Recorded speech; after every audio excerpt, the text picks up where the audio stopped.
एक ही सैलरी, एक ही सिटी और उसके बाद भी कोई रिच बनता है और कोई स्ट्रगलर ही रहता है। ऐसा क्यों होता है? क्योंकि सेम ही सैलरी है of person A of person B, but फिर भी एक स्ट्रगल करते हैं और एक लाइफ में आगे बढ़ जाते हैं। तो क्योंकि पैसा सिर्फ नंबर का गेम नहीं है, it's about the mindset, how you look at your money. Okay, so welcome back to my YouTube channel. और आज हम बात करेंगे कि कैसे money is not only measured in number, it's a mindset game. So everyone has different money mindset opinion when it comes to money. तो like जब भी हम में से हर आदमी का पैसा देखने का नज़रिया अलग होता है, जो कि हमारे बचपन के कुछ ट्रॉमा से, या हमने बचपन में कैसे देखा, या हमारी फैमिलीज़ में कैसे हुआ है, हम उन सब चीज़ों को अपने माइंड में रखते हैं और उसके हिसाब से हमारे अपने अपने रिटेंशंस होते हैं कि हम पैसे को कैसे देखते हैं। ओके, फॉर एग्जाम्पल अगर ऐसा देखो आप कि मान लेते हैं कि अभी भी हम में से बहुत सारे लोग हैं जो लाइक एट माई एज होंगे अप्रॉक्स, तो वो अभी भी उनको बचपन में कुछ ऐसी चीज़ वो खाते होंगे जो आजकल भी उन्हें दुकानों पर जाते होंगे, अगर वो दिख जाती होंगी तो वो खरीद के खा लेते हैं, या just by and eat it.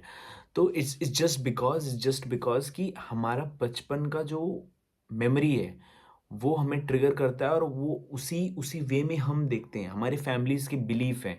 अगर हमारी फैमिली में हमें बचपन से ये सिखाया गया है कि नहीं, पैसा कमाओ, पैसा बचाओ, ओके, पैसा इन्वेस्ट करो, तो हम इन्वेस्ट करेंगे। अगर हमें ये बिलीव नहीं, हमें एफडी में करना है, तो हम एफडी करेंगे। लेकिन it depends totally how you look eight. मान लीजिए जिसने 90s का रिसेशन देखा होगा, अब उनके घर के जो भी आज की जनरेशन होगी, तो उनके फादर या उनके फोर फादर या जो भी रहे होंगे उस पॉइंट ऑफ टाइम 90s में, तो उन्हें यही सजेशन दे रहे होंगे कि नहीं, स्टॉक में पैसा मत लगाना, स्टॉक में पैसा मत लगाना, हमने लगाया था बट ऐसा हो गया वैसा हो गया। बट उसी स्टॉक में, उसी 90s के रिसेशन में, उसी 90s के रिसेशन में जो काम एंड कंपोज लोग थे, उन्होंने बहुत पैसे बनाए। मार्केट गिरी थी, उन्होंने पैसा लगाया विदाउट उस डर में कि मेरा पैसा खो जाएगा या मेरा पैसा डूब जाएगा। उन्होंने बहुत पैसे बनाए। तो अब आज की जनरेशन में जो उनके बच्चे होंगे या जो उनके चिल्ड्रन होंगे, उनको क्या बताया बताया जाता होगा कि उनके फादर या फोर फादर ये बताते होंगे कि जब भी मार्केट डिप हो, जब भी मार्केट डाउन हो, आपको घबराना नहीं है। Okay, you need to invest more. तो ये डिपेंड करता है कि हमारे साथ, हमारे बैक ऑफ इन प्रीवियस या हमारे डेकेड्स बैक में क्या हुआ है, और उसके हिसाब से हम अपने आगे की लाइफ या आगे की चीज़ें हम करते हैं। तो इस किताब में मार्गन होसल ने, जो कि ऑलरेडी एक इन्वेस्टर भी हैं, एक राइटर भी हैं, और वॉल ऑफ स्ट्रीट जर्नल में काम किए, विच इज़ बिग अचीवमेंट। तो उन्होंने अपनी इसमें लाइफ स्टोरी के जरिए हमें मनी मैनेजमेंट के बारे में सिखाने की कोशिश किया। उनका सिंपल मैसेज ये था कि फिनेंशियल डिसीजंस फैक्ट से कम और पर्सनल एक्सपीरियंस से ज़्यादा होते हैं। तो कभी भी किसी को ब्लाइंडली कॉपी मत करो। Always think your capacity.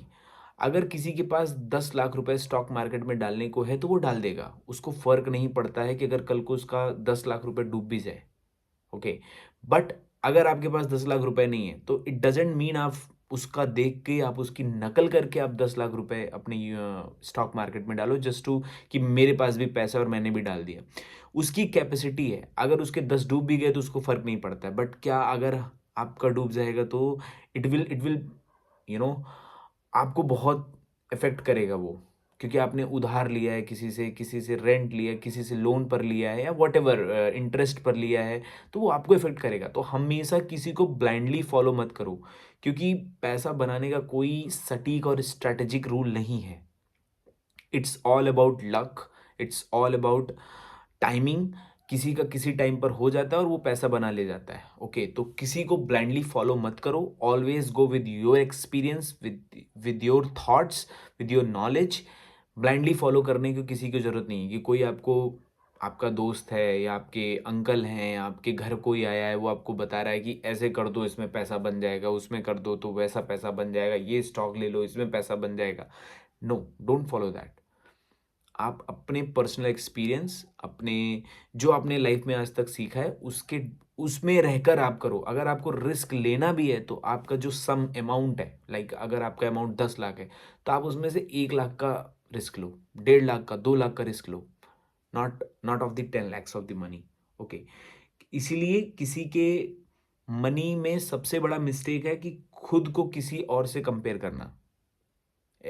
जब मैं पहले भी बोल चुका हूं कि कभी खुद को किसी से कंपेयर करने की जरूरत नहीं है। Okay, so everyone has different money mindset, और फिनेंशियल सक्सेस उसी को मिलता है जो अपने माइंडसेट पर कंट्रोल करता है या उसको समझ सकता है।